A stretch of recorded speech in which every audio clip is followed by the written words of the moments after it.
Hey, everybody, and we are live, officially live today. We had some technical difficulties between StreamYard and LinkedIn last week. We pushed it to Friday. We figured this is the best time. Most of you are like kind of just chilling today as you're ready for your weekend, so we thought it'd be a great time to talk about veteran service brands and an opportunity many of you haven't thought about. And so I have with me today Jay Sperry. He is the COO of Veteran Service Brands and a Marine. I think I have to say it that way, right? You're a Marine, not a former Marine, not used to be a Marine. Once a Marine, always a Marine. Okay. Just gotta be a Marine. So we've got the Chief Operating Officer of Veteran Service Brands, Jay Sperry, with us. Jay, thanks for joining today. Thank you, Mike. Glad to be here, man.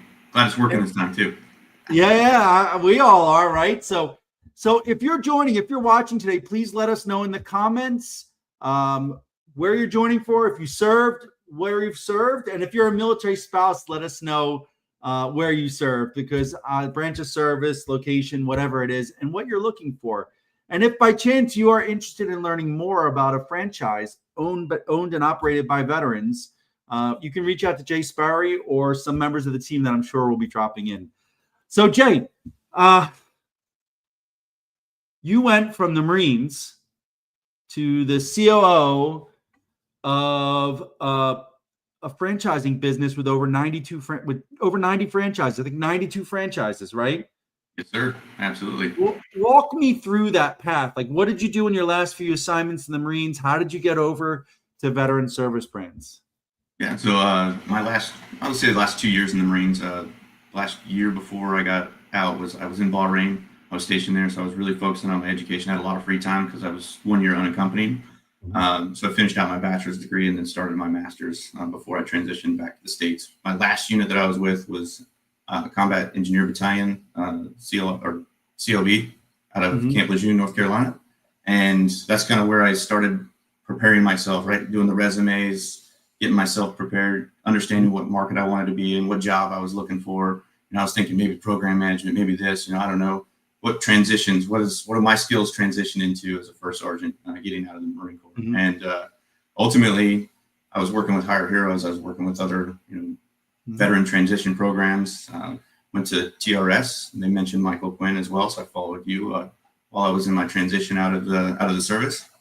And it was actually through a mutual recruiter. Actually, I was talking to a gentleman from Raytheon Technologies, and he sent me a link and was like, "Hey Jay, I think this is a good opportunity for you." And it was a link for this position. It was actually a different position. It was a COO of G-Force franchise group, which is a parking lot striping franchise. And when I got that link, I was actually in San Antonio, Texas, with my wife at one of her conferences for her job. And I was like, "Well, I don't know what it is." I did a lot of research. I was like, "Well, let me just call somebody, figure out what this is all about." And so I called one of the local franchise, Jose Ortiz. He's our G-Force parking lot striping franchise out of San Antonio, Texas. So I jumped in an Uber. It was about a 40-minute Uber ride. Ended up over there at a daycare center where he was striping the parking lot for them. And I'm sure it was very awkward for him, but we had a great conversation. And he really explained to me in detail what was going on, what the franchise was all about. Talked to me a lot about Jack, who's the CEO and founder of G-Force Franchise Group and Veteran Service Brands. And yeah, I think that set the tone, right? It set the tone for the position. And people, I didn't think it was actually going to help set the tone for me getting into this job, but it did wonders. And got a phone call from Jack 2 days later. And he was like, "Hey, heard you went and saw one of my franchises." Oh man, I hope I didn't mess that up. But it really set the tone for the conversation. And then ultimately, I think that's what landed me the position here. So I didn't know you took an Uber. That even makes this story better. So much of what I talk about in the transition is about effort and preparation. And so seeing this opportunity, believing it's the right opportunity for you, tracking down and calling one of the franchise owners, and then taking an Uber both ways, right, to their site to spend the day learning about them without the promise of a job, right, to me is like next level. But again, if you're going for an opportunity like being the chief operating officer of a business this size, it's kind of what you're looking for, right? Someone that's not just going to do the minimum, that's going to do next level to take it there. So I really love it. And I remember talking to Jack when you went through the process. We did the Skillbridge internship first through our company, Hire Military with G-Force, and then very rapidly you got hired and you got pushed up. And I remember talking to Jack, and we had, and I want the people in the audience to understand this, we had 3 and 4 star level E9s applying for this role. We had senior 06s applying for this role, and he chose Jay. And I remember he said he did a couple interviews after Jay and said, why are we still interviewing people? Jay, we know Jay's our guy. Because Jay came in, knew the company, knew the franchises, put forth the effort, put in the, you stood out. So this is probably my favorite transition story I've ever heard. So I appreciate you for that. So, okay, we got some people jumping in here. We've got Robert saying happy Friday. We've got Michael Weil saying happy Friday. Hey, Michael, good to see you. I don't know this lady, but Lucy Robinson said she had no idea that I'm guessing that Lucy said she had no idea you went to a job site instead of Uber, but she'll probably clarify in the comments. Okay, so you get the internship, you show up, you knock it out of the park there. No one had a doubt on that. We saw you down in Clearwater, and it was like your first week of your internship, and you were already at their national, event running everything. And I'm like, yeah, he's fine. So talk me through. So you went from your first sergeant job, which is pretty cool. I think you never would have thought that there was alignment from an engineering unit to this kind of service, but looking back, it absolutely aligns with what you were doing. What do you spend your time on? Well, okay, hold on, pause. What is Veteran Service Brands? Yeah, so Veteran Service Brands is kind of an overarching franchise specifically for veterans, right? So Jack started his vision with G-Force Franchise Group, or G-Force Parking Lot Striping, back in 2017, sold his first franchise in 2018. And as that grew to over, we're at 50 locations now for G-Force, as we were moving along the way, we realized that there was an opportunity for veterans to do epoxy floors. There was opportunity for veterans to be, in their own painting business, not necessarily being the painter, but subbing out to painters in the area that, could run your business effectively for you. You're just, more of a manager of the business at that point. Mm-hmm. And then a little spin-off of G-Force, people needed fields striped. So basketball courts needed resurfacing, football fields needed to be striped. So got into some of the, more fields and sport court business, which is field off. So 4 franchises, Paint Core, which is the commercial and residential painting, Mach 1 epoxy floors, which does concrete polishing and epoxy floors, both commercial and residential. And then G-Force, which does pavement markings or parking lot striping, signs, you name it, warehouse markings, it's all there. And then the field ops one, which is sports courts and field markings. So I love it. And I think, the thing that I like about it most is you don't think about them as franchises that will have a steady form of revenue, but you get a house painted every time someone moves out. The fields, it rains and everything else, and pickleball must have caused a lot of work for you guys. And then, parking lot stripes, they're supposed to be done every few years. They're just beat down by sun in the cars constantly. And I've seen the difference for the G-Force team, the way that a business looks before and after. I never realized how much the parking lot gives you an impression on a business. Just like when you go to a house, the front door, usually gives you that first impression as well. So having talked to the team, I've been very excited to hear that. So here's a question for you. Why, and then we'll get into you. What's the benefit of a franchise? Like if someone wanted to learn how to parking lot stripe, I'm sure if they've got a hands-on background, they could figure out how to paint some lines. They could buy some equipment, watch a YouTube video, and be like, okay. Same thing with painting. I would never do it, but I know how to paint. It won't look as good as you guys do it, but what would make someone that wants to start their own business instead choose? What's the benefit of the franchise? I think that one is the brand name, right? So the brand name is already out there, 50 locations. We already have a lot of people that know who we are and what we do. So that's just one little small aspect of it, right? specifically for veterans, is we've found that veterans do really well in franchising, that they know how to follow the checklist. And that leads me into my next point, which is the checklist that's already kind of provided in a way. It's not, I'm not going to say a proven system, right? It's just, we understand and know how parking lot striping goes. And we understand, and we've had enough experience across all the franchisees that have been doing it for 7+ years at this point, that you're going to go train with, right? So you decide that you want to open a franchise, you're going to go to our training program, you're going to use the equipment that we've been using for years, and then you're going to have the team that's going to be able to back you to help support, not just at corporate, but also all the veterans that still have that veteran mentality, that are saying, like, hey, what do you need? We got group chats all over the place. We text each other. They go across state lines to help each other out in big projects. So, the difference between that and, opening your own business is you're going to have a lot of trial and error on the front end, and you opening your own business, probably a lot more errors. And without the training, without the expertise to back it, you're going to have a lot of issues. And I would say that a franchise is going to help mitigate a lot of those problems. No, I think that's a great point. And you just made me think of how much money I lost in my first couple of years because I didn't know what I was doing. So that makes a lot of sense. And I think the other piece, starting a business is more than just, saying, I have a business, let me just do some painting and doing some painting in the local community or whatever. There's, red business registration, there's state, local registrations, there's licensing, there's payroll, there's invoicing, there's insurance, there's marketing, there's so much that gets involved. And, I think that it is pretty cool. And I've heard that from a lot of the team when I've spoken with them, like Joe Prue and others, that having someone that walks you through it and has like, if you do this, it'll be successful. But I've also been, I share the Mach 1 team came up and did Nick Gismondi, our CEO's garage. And they parked the truck and the trailer on the street, and 5 members of his community called Nick and said, how do I get in touch with those guys? I love their branding. Like 5 big jobs came out of that, just parking the vehicle there. So you guys do have a next level wrap. So I appreciate all of those things. And I think it's definitely something there.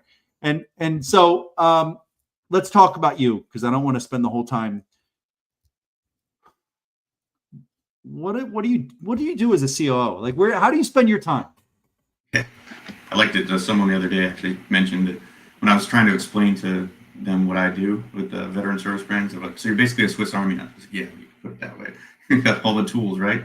I think at the end of the day, we run on EOS, right? The entrepreneurial operating system. So we sit down every Monday, we have our meetings, and we go over, the big things that we're trying to make big shifts in the company, right? And it's really about strategy. We spend a lot of time on strategy. Are we marketing the right way? Are we using the best connections that we have to find future franchisees? So I spend a lot of time, with our, franchise development team, finding new leads and finding new ways to acquire those leads. And that's just for the franchise development piece, right? Getting new franchisees in the system. But, day to day, helping out individual franchise locations, talking about their marketing, what they're spending on marketing, how many leads they have coming in, the attribution data, really looking into the CRMs that we use right now, right? Customer management systems that we have, and understanding what our return on investment is. So we're spending so much on Google ads and SEO and pay-per-clicks.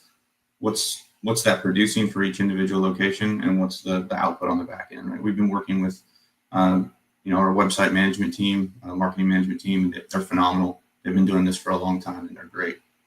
Love them for what they do, and we wouldn't be where we are without them. But on the other side of it, it's, what are we doing for the customers, right? And I know Dr. Barnes came down to the conference, talked about customer delight. That's one of the biggest ones that we've been kind of trying to follow through with. Is go ahead. Different Dr. Lawrence, not Paul Lawrence from the VA. No, Dr. Barnes. Yeah, Dr. Barnes. Oh, Barnes. Okay, Yeah. I thought you said Lawrence. Dr. Barnes, he was one of my professors from the University of Wilmington. Yep. Probably the best class I had while I was doing my MBA program. And we're really trying to dial in that customer experience. So helping our franchisees, at the local level, building that relationship with customers that can bring referrals, things like that. So if you think about, I guess my day-to-day is really just being in the weeds of, customers, the satisfaction, understanding on the back end how the operations, like the system as a whole, is operating, and then what our return on investments are. So. Okay, I want to get a little closer, a little more into how you spend your time. But first, EOS, Entrepreneurial Operating System. What is that? Yeah. So it really breaks down the strategy of a company. So what is your vision, right? Where do you want to be in the next 10 years? It's what are your core values? What are your 3-year, your 1-year goals? It really deep dives into what your business is all about, and it helps you stay laser focused on everything that's actually important, not the shiny little rocks that are out there. Like, ooh, that's nice. Can we do that? Yes, we could, but it's going to be, it's going to cost more. And let's just pivot back to what the franchise needs. Let's pivot back to what the actual business needs. And for us, it's really helped us in our operations and our day to day understand and know which systems we need to purchase, and bring on as far as, to help us grow the business, but then also which systems and products we don't need that we can kind of trim. The way I like to call it is just trim the fat, get rid of it because it's not really producing anything for us, and then laser focus moving forward. So, I love it. The book Traction is kind of a good book to read if anybody hasn't read it and they're looking to start their own business as an entrepreneur. That's the one I would recommend. Traction, and that covers the EOS? It does, yeah. Traction's by Gino Wickman. It's a really good book. Okay, so Michael has a question. He said, what's the recommendation for getting over the fear of opening a franchise? I've got my answer, but go ahead. I would tell you to do a little bit of research of, what is it that you want to do? So I want to open a franchise for, let's say, epoxy floors. Okay. How many different franchise systems are out there? What do I believe that the cost would be for me to open my own business? And then what would it cost for me to open a franchise? And then look at the different competing franchises. What I mean by that is you could look at veteran service brands, and then you could look at other franchise systems that are out there, like Wise Coatings or some of the other ones, and then do your comparative analysis, do a SWOT analysis, understand exactly what each one offers, and then what the costs are associated. And then if they have any predictions for you, like, hey, we anticipate that by year 4 you would be turning this much revenue. Those are some of the questions I would ask, and that would help you get over your fear. Yeah, I mean, and then go ahead. I was going to say, then another thing would be do exactly what I did. Call the franchise locations and talk to the individual owners of each franchise, and not just inside veteran service brands, Wise Coatings or any other ones, and get their take on how they feel their business is going, and if it's where they anticipated it would be within that first or second year. Yeah, I mean, I was going to jump that in there, and you beat me to it, so thank you. I mean, for me, I would reach out. You got Lucy Robinson on there. I would reach out to Lucy and have her connect you with the team, Michael, and talked about what opportunities are available, because depending on where you are, that'll tell you what franchises may be available. And then you could do your analysis of the area, right? Ultimately, you got to find out, like, is there enough revenue out there for you to make? Like, are there enough sales opportunities? You might not want to do field athletic striping in Alaska, right? Like, probably not a great idea. But there's other opportunities that would be there. And then, I would probably, I would start off with veteran service brands and then call some of the others and see, like, just check them against, make sure you're making the right plan for the right investment. And the final thing is make sure you talk to franchise owners on anything you're considering. Don't just talk to the franchise company, talk to the franchise partners out there and get their experience as well. Not all franchises are created equally, but we partner with veteran service brands for a reason. And I've spent literally weeks with the franchise partners, and have heard so many stories about how VSB has changed their lives. And so that's what I would recommend. And I don't know who this person commenting about. Just for anybody else, like, any comment on LinkedIn, do not ever send. Like, no recruiter will ever reach out and say, send me something on Gmail.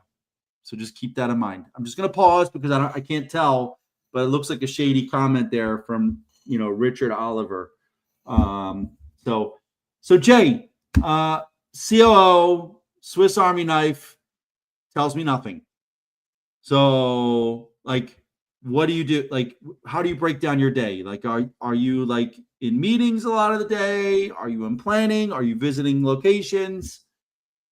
Yeah. So typical day, let's say like last week, right?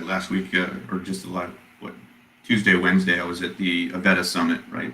And Avetta is the software that most people use for compliance when it comes to, let's say, Amazon, for instance. they want to make sure that the company that's going to go into their facility has insurances, their workers have safety training, they have all the requirements that allow us to kind of go into their facility or track that we're actually a good contractor to fit for them, right? My goal there was to align us as veteran service brands with all 4 brands underneath one system. So that way we could be more discoverable within, Amazon or other facility management companies. Mm-hmm. And so I sat down with some of their, VPs, and we had good conversation about, hey, this is what you need to do in order to pivot your business inside of the system. And then, oh, by the way, once you do that, this is what you need to set yourself up of. This is how you need to get your team aligned so that way they can be more discoverable and then ultimately produce more revenue for our franchise locations, right? That's what we're trying to do. So that was last week. A few weeks before that, I was up in Baltimore at another conference for NFMT, which is a National Facilities Management. I forgot what the last T was, but anyway, I was there at another conference, right? We were sitting down talking with potential clients, customers of facilities across the United States of how we could, put epoxy inside of all their kitchens, inside of, all the Taco Bells or whatever it may be.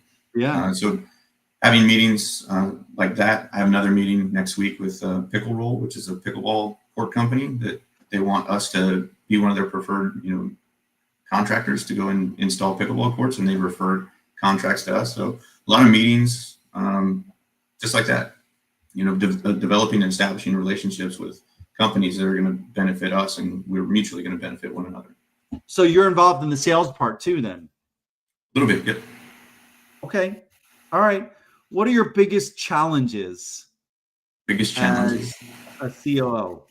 I think it's a change, right? Developing or implementing change across a franchise system is very difficult at the end of the day. And I'm not talking about transferring CRMs. It's implementing new things inside of our CRM and getting all 92 locations to implement those changes, and then being able to see whether or not that actually, it actually benefited the entire franchise. So I think my biggest challenge is kind of implementing or spending the time to back plan. I need something to be in place in 90 days. And in those 90 days, we need to do all of these things.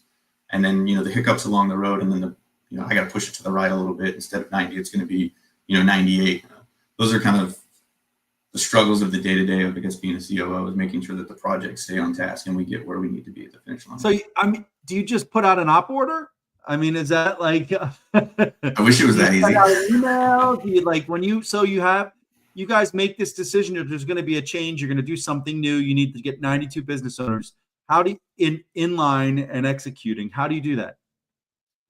Well, yes, we do publish kind of the action plan and like the timeline, but it's also, these folks are in the busy season right now, right? So they're out there striping, they're running their businesses, they're focusing on the customers, they're taking care of everything they need to do in their day-to-day. So asking them to kind of pause, hey, not necessarily pause, but hey, take a couple extra hours out of your day to learn the process that we're implementing here over the course of the next 90 days is pretty rough. But we do send out emails, we follow up, we actually set time aside to sit down with each individual franchise as we kind of go through these processes to help them understand. But again, it's very difficult because it's 92 locations. So. Do they get a vote? Do actually. So we have a franchise advisory council, and we bring up a lot of the things that we're looking to implement.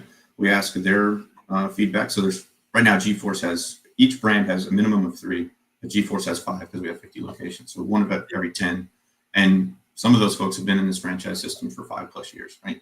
And they have a lot of good ideas, and they put it to a vote. They're like, hey, these are things that we're looking to implement. I need to know what you guys think. And they'll put it to a vote. And if it's a yes, then we take it to Jack and myself and the rest of the team. Hey, how are we going to implement it? Or do we want to implement it, right? Sometimes there might be a good idea out there, but then when we bring it to the actual corporate level and we sit and talk about it, and we figure out whether or not it's going to align with the strategy of where we're trying to help take the business, some of them might not be implemented. So, but yeah, they do in a way get a vote. I love it. But they get a vote. I like that. So, so what are what has been your biggest success so far? Biggest success? Oh man, I think the co-branding piece of it, and what we're implementing right now is, we're not just, let's say you go to paint someone's house, or what happened with you with Nick, right? They went and they did his floor and they parked the truck out in front.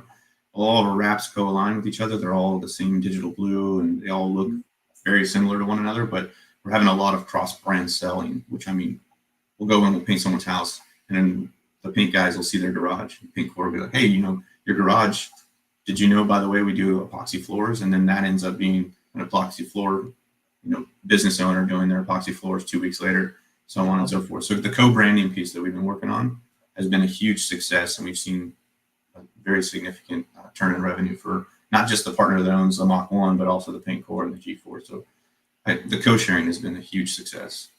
And I'll say I've seen that from the camaraderie there. And also, when we talked to Joe, one of the other, I think like the Baltimore team was up doing some painting because there was an opportunity up in his area, and they're like, hey, can you help? And he just put on a Paint Corps shirt and painted. I love the camaraderie there. So I see the cross brand selling making a difference. Now, what do you track? Like, what metrics do you track to show you deserve to still have a job as a COO? I'm saying it the mean way, but you know what I'm saying? Like, how do you know you're good? Like, what do you track along the way to say, like, hey, I'm meeting my numbers, like and I'm going to ask what numbers it aligns with what Jack sets for you, right?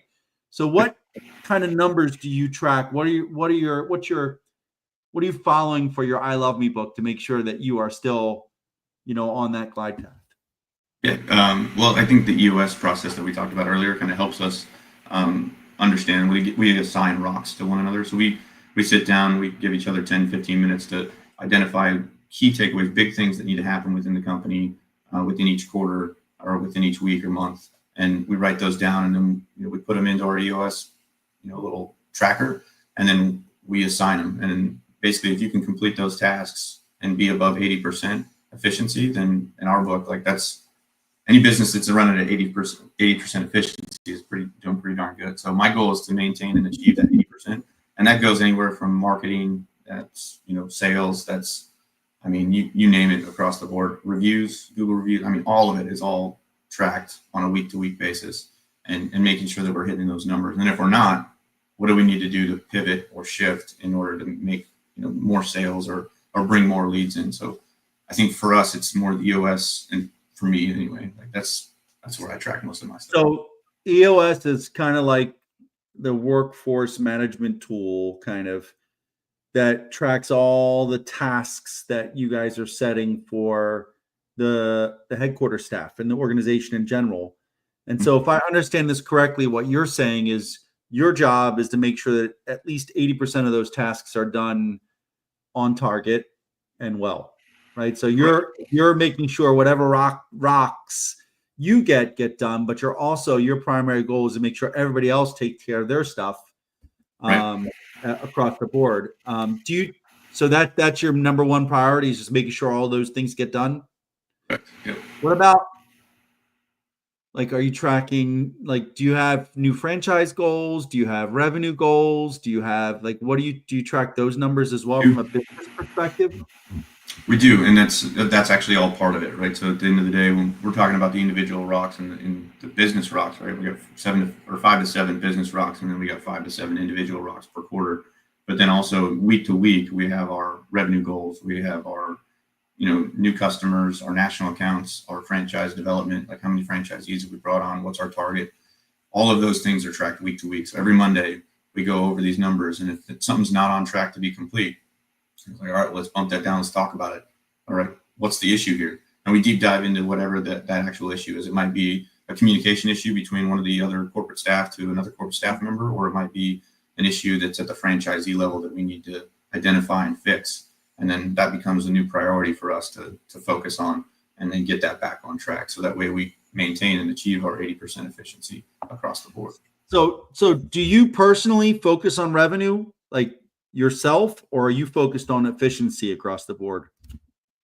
I'll tell you, I would say both, to be honest. At the end of the day, I want to make sure that the business maintains its efficiency and is streamlining at an 80% rate. Yeah. But also, I need to understand that, all right, well, if I don't understand how much we are above or below, let's say we're below the average revenue from last year. So we track last year's metrics and we track this year's metrics, we compare. And if we're below, well, then what's going on below? Is it economy? Is it other things. So we try to adapt with our marketing strategy to make sure that we hit those revenue goals, and then turn certain faucets on and off, right? Are we spending more on marketing? Are we spending less?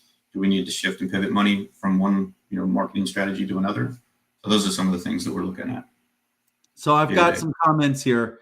I know we're a little bit over. I want to make sure we stay respectful of people's time, but Tyrone, retired Sergeant Major as well, said the homework is calling a bunch of leaders to match this as a goal. They suggest people go left seat, right seat, ride with owners, work for free. We'll help them if you're come dive in as a free helper, we're allowed. So that's exactly what you did. Hey, let me come to the site for a day. And then Andrew also said he learned a lot from the VSB owners. So thanks for sharing that, Andrew. I will tell you, I've had cold beverages with some of the owners, many of the owners, and I know that they would just about every single one of them would love to come talk about what they do, what they like, what they need to do better. And I've seen growth in some of them year over year since we've been partnered with VSB for a couple of years. And a lot of that's due to Jay and the team diving in and being active and supporting, and sometimes, what's the word I'm looking for? Like in first sergeant ways, like rip the band off, let's get Band-Aid off, let's get you right. I also would like to say that it's a Marine calling it rocks.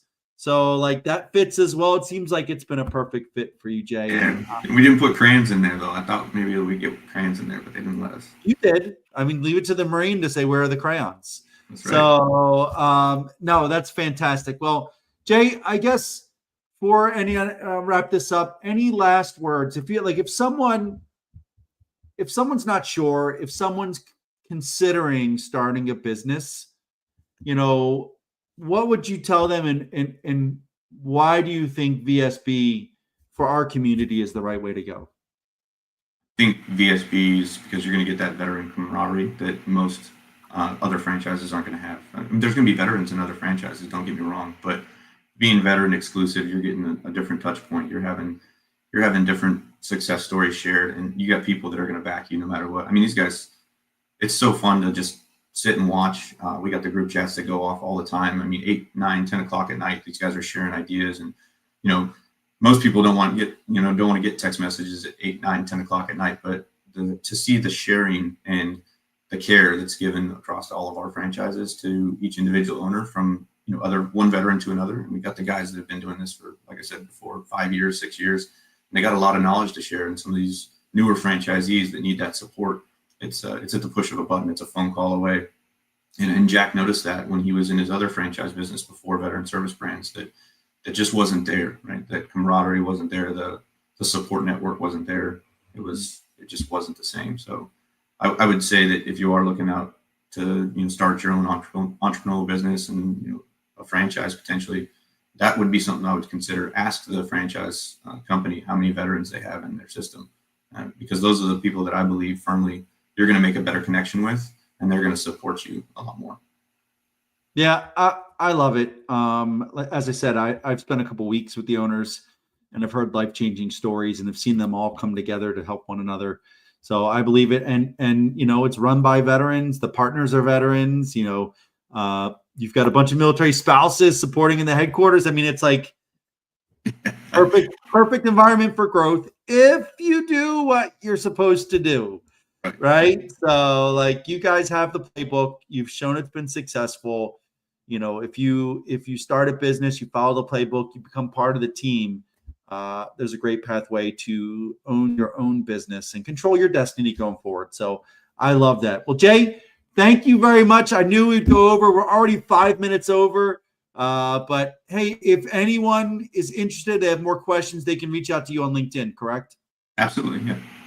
And we've got Lucy on here as well. Reach out to Lucy Robinson on their team as well. And have a great weekend.